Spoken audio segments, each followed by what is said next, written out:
If you're just getting into a planted bowl, no pump, no filter, these are some really epic tips to get going, because it's taken me a few months, guys, of trial and error to make a beautiful, clean, clear tank like this. No water changes, no pump, no filter, no food for the snails that are living in here, and they repopulate just fine, and no algae. Check it out. But you've got to maintain an ecosystem, symbiosis. And so that's what we're going to go over in this video.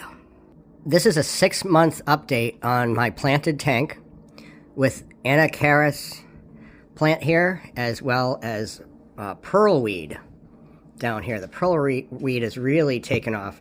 There you can see a baby snail, or an adolescent snail.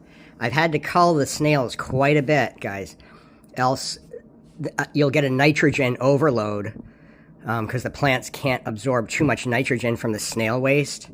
So you've really got to balance. This is a 1-gallon jar, and balancing the growth of the plants, algae mitigation through the snails, and also just competition from the anacharis and the duckweed, pearlweed rather.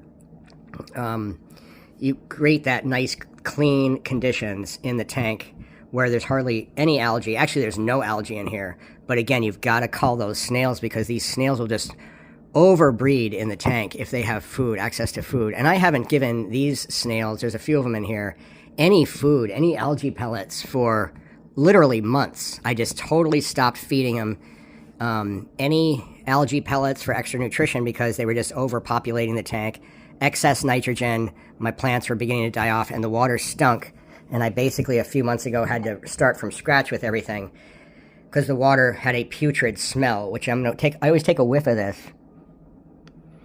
It doesn't even smell like anything. The water actually just has a nice, fresh scent to it. It doesn't even smell like pond water.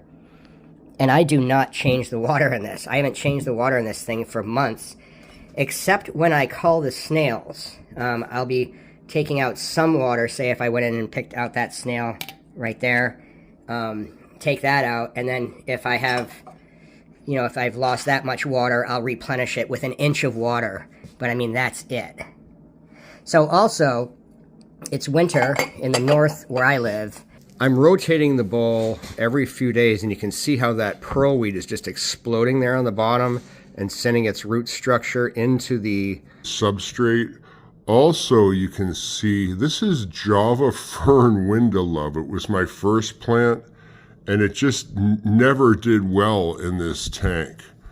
But I'm having much better luck with the anacharis and the pearlweed.